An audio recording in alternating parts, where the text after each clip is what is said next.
কয়েকটা মাসের নাম। হজ কয়েকটা মাসের মধ্যে হয়, শাওয়াল, জিলকাদা, জিলহাজ। এজন্য আশহুরুম শাহরুনের জমা বহু বচন। মালুমাত, যেহেতু আল্লাহ তাআলা আদম আলাইহিস সালাতু ওয়াস সালামকে দিয়ে হজ করাইছেন, সেজন্য এটা আমাদের আগ থেকেই জানা। আমাদের আদি পিতা হযরত আদম আলাইহিস সালাতু ওয়াস সালাম আল্লাহর এই ঘর বানায়া আল্লাহ তাআলার এই ঘরের হজ করেছেন। আদম আলাইহিস সালাতু ওয়াস সালামের জামানায় হজ ছিল তওয়াফ করার নাম। হজ ছিল শুধু আল্লাহ তাআলার ঘরের জিয়ারত করা আর তওয়াফ করার নাম। হযরত ইব্রাহিম আলাইহিস সালাতু ওয়াস সালাম আমাদের জাতির পিতা।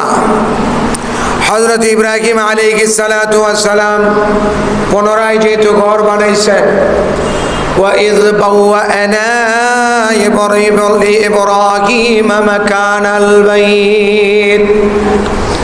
হযরত ইব্রাহিম আলাইহিস সালাতু ওয়াস সালাম যে ভিত্তি ছিল, সেই ভিত্তির মধ্যে দোয়া করে সেই ঘরের ভিত্তি পাইয়া আল্লাহ তাআলার ঘর বানাইলেন।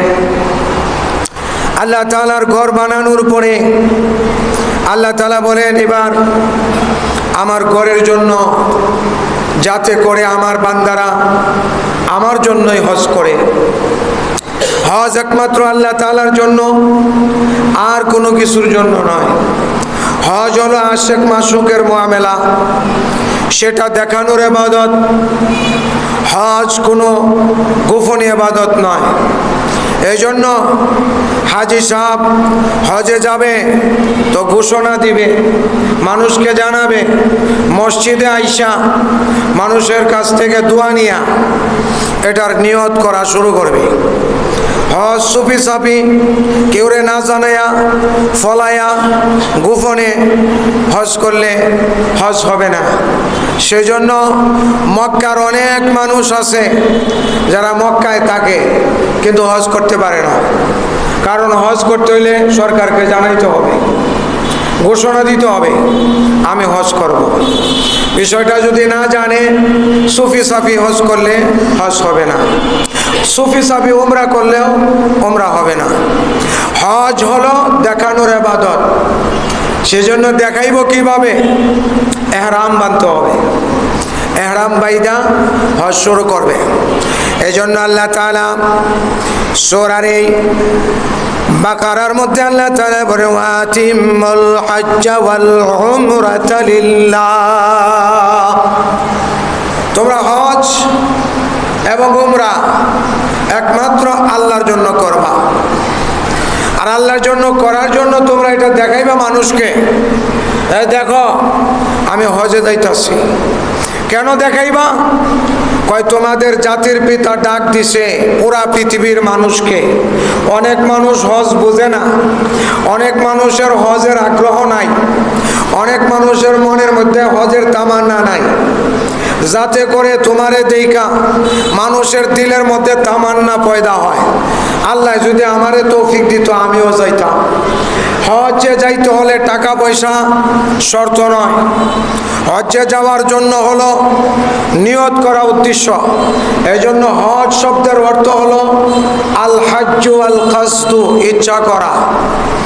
হজ শব্দের অর্থ হলো নিয়ত করা।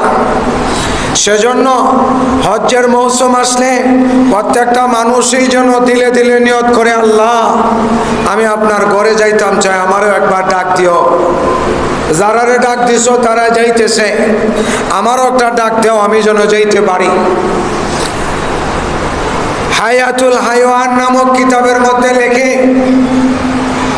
আল্লামা কামালউদ্দিন তামিরি রহমতুল্লাহি আলাইহি বর্ণনা করেন, একটা পিঁপড়া শেষ রাইতে উইটা হাজি সাহেবকে দেখে যে কান্না করতেছে হজে যাওয়ার জন্য।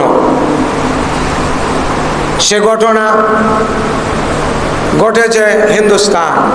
যখন পাক ভারত ছিল, বাংলা, উড়িষ্যা, বিহার, পাকিস্তান সহ পাক ভারত যখন ছিল, তখনকার জামানার ঘটনা।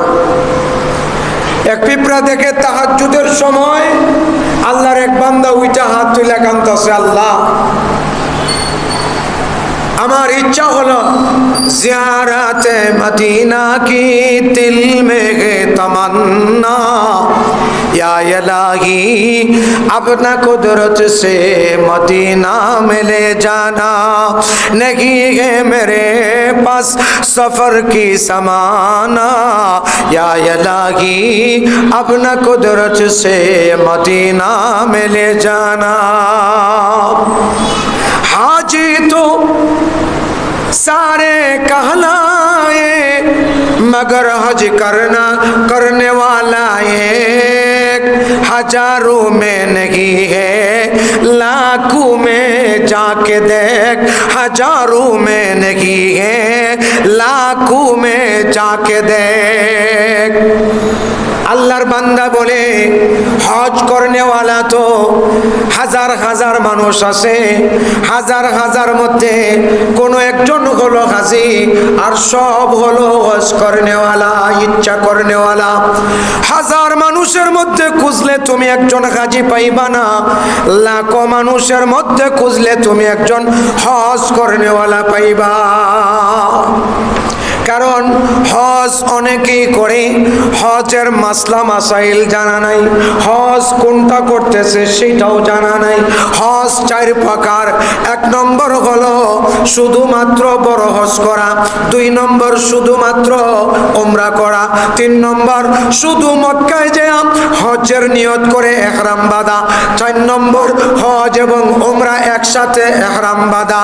এই হজগুলাকে নাম দেওয়া আছে হজ্জে কেরান, হজ্জে ইফরাদ, হজ্জে তামাত্তু, হজ্জে ইফরাদ বিল কিরান। আপনি কোন হজ করার জন্য গেলেন এটাও জানেন না, হজ্জের ফরজ কয়টা এটাও জানেন না।